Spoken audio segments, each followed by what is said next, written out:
Lapidado para servir, de João Menezes Essa. Capítulo 2. Estudo Não mereço elogios.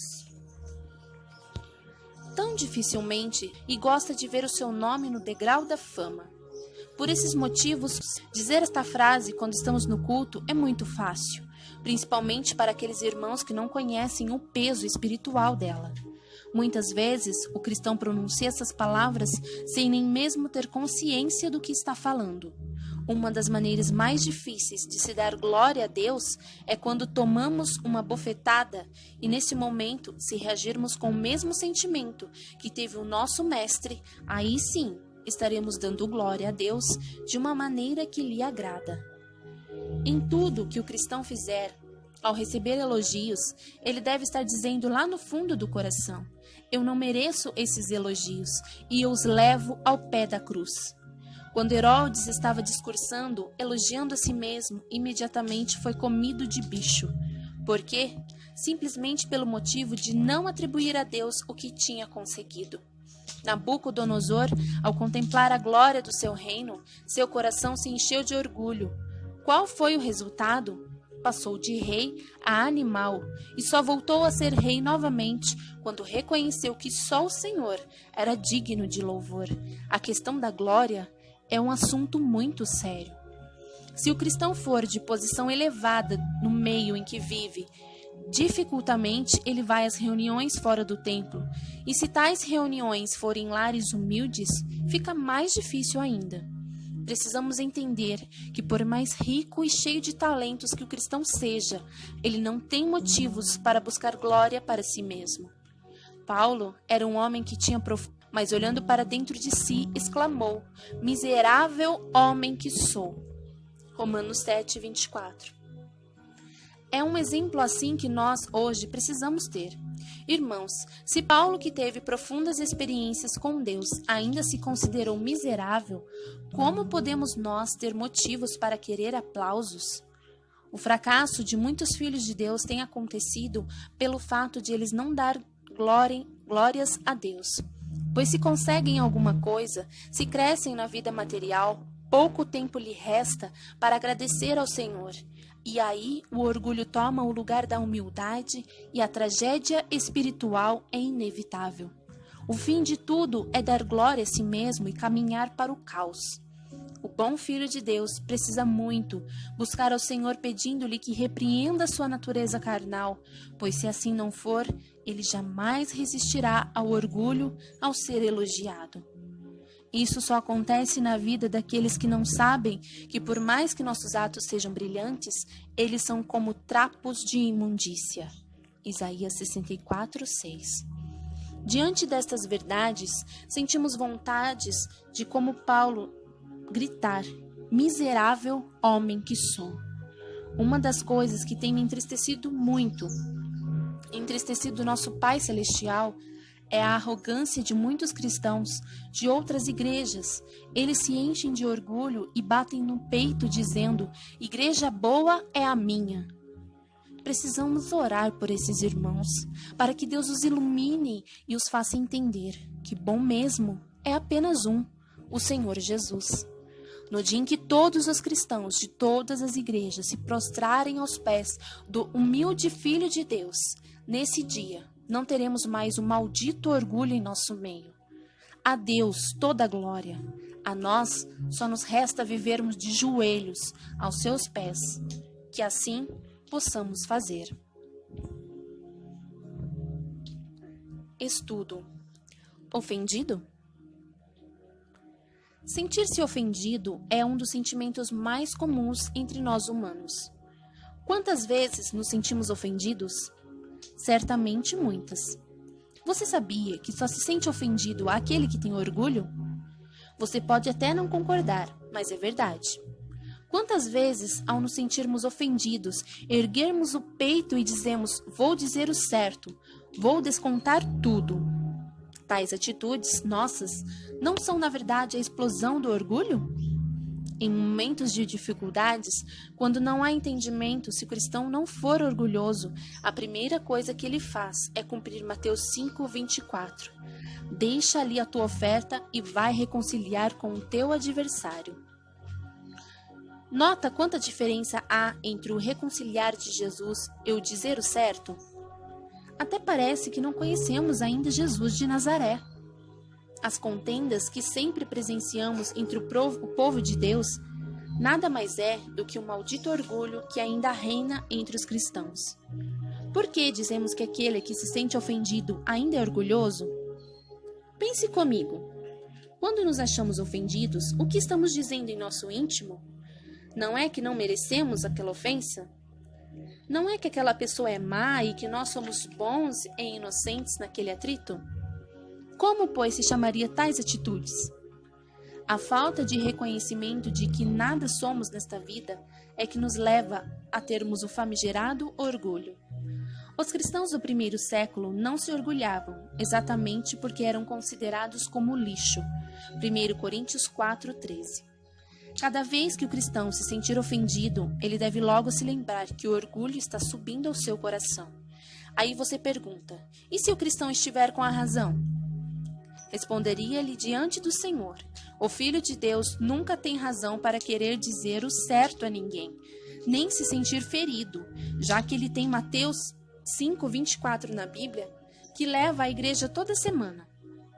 Como seguidores de Cristo que somos, nossa vida deve se inspirar sempre na vida do Filho de Deus, que nada reclamou ao ser escarnecido com tamanha crueldade, a não ser que dele queiramos apenas a salvação, como é o pensamento de muitos em nossos dias. Para que o cristão tenha uma vida sem orgulho, no entanto, é preciso muita busca de Deus. Se a cada tapa que o cristão receber, ele perdoar o ofensor, dificilmente ele se sentirá ofendido. Um cristão assim é um cheiro suave às narinas do seu Senhor. Se acharmos difícil seguir um Cristo assim, então devemos lembrar que ele, ao nos chamar, disse: quem quiser vir após mim, negue-se a si mesmo. Note bem que ele não disse que todos deveriam vir a ele, mas quem quiser. Portanto, uma vez que escolhemos segui-lo, teremos que assumir o alto preço da renúncia. É triste saber que 2000 anos depois, ainda existem muitos fiéis seguindo a Cristo sem conhecê-lo. Durante 3 anos e meio do ministério de Jesus, ninguém poderia feri-lo, já que não tinha chegado a sua hora. Ele ia e vinha fazendo milagres, saciando a fome de muitos e mostrando seu grande poder. Por causa da facilidade de andar com ele naqueles dias, por onde ele ia, estava sempre rodeado de muitos discípulos.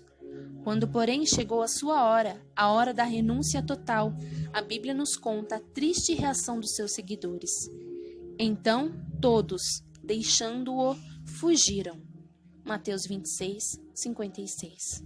O mesmo acontece em nossos dias. Tudo vai bem, desde que não se fale em renúncia.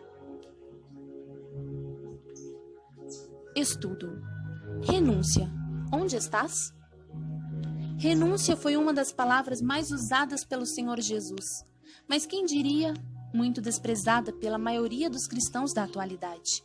É lamentável a maneira como muitos filhos de Deus se esqueceram tão rápido de algo altamente valoroso pregado pelo seu próprio Senhor. Durante o ministério de Jesus, a renúncia foi o seu discurso preferido.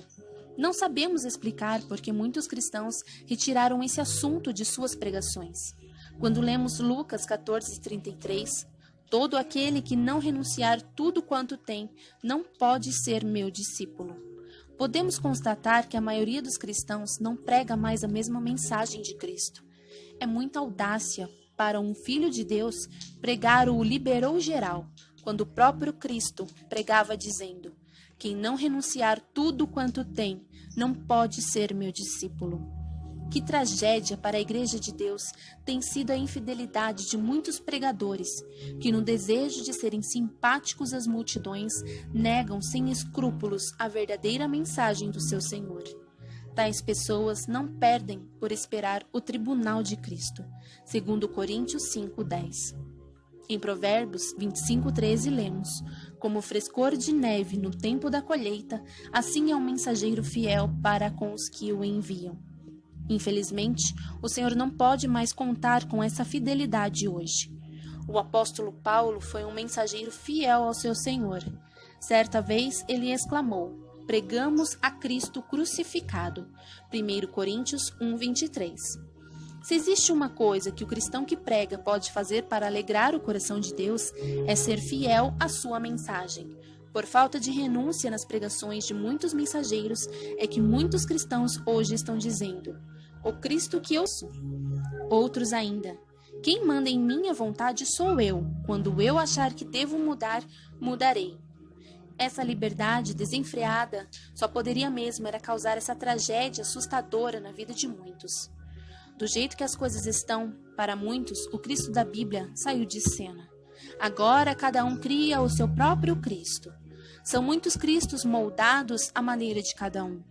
Não é Cristo quem ordena mais. Quem manda agora é a consciência do eu, que ainda não foi crucificada. Todos os cristãos deviam lembrar que, como filhos de Deus, o nosso dever é nos curvar diante das palavras do nosso Mestre que diz: "Qualquer que não levar a sua cruz não pode ser o meu discípulo." Lucas 14:27. A cruz é a mais alta expressão da renúncia. Irmãos, por causa de tudo isso, a igreja de hoje não impressiona mais o mundo. Os mundanos não têm mais carência de nada nosso, pois vivemos em uma pobreza espiritual. A falta de renúncia se estende também na área da maledicência. Cristãos falando mal de outros cristãos só porque pertencem a outros grupos, outras igrejas. O espírito tribal destrói a unidade, pois cada um defende a sua própria tribo, em lugar de defender a igreja do Senhor. Esse ou aquele cristão só é bom se pertencer à mesma tribo. Caso contrário, nem de irmão pode ser chamado. Usamos as coisas santas da própria Bíblia para fazermos guerra aos outros irmãos. O dom de língua, o dom de cura, o uso do véu, a guarda do sábado, o nome de Jeová e etc. Tudo isso os cristãos têm praticado. Parece apenas para causar divisões, brigas e contendas entre os escolhidos de Deus. Tal espanto nos faz ouvir dos céus. Precisamos fazer uma grande reunião com todas as denominações e passarmos um dia de joelhos pedindo perdão um ao outro pela falta de respeito à fé de cada um. O proselitismo é outra praga.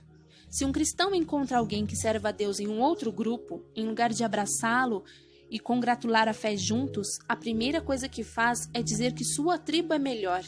Portanto, aquele irmãozinho tem que mudar de território. Tudo isso acontece porque retiraram a renúncia das pregações. Você, meu irmão, que está lendo esta mensagem, encare isso como uma dura realidade e tente fazer alguma coisa que as pedras clamam, Filho de Deus, e Ele conta com você. Enquanto os cristãos estão demarcando seu território, os adeptos da nova era estão espalhando o joio do mal que ameaça o trigo do bem.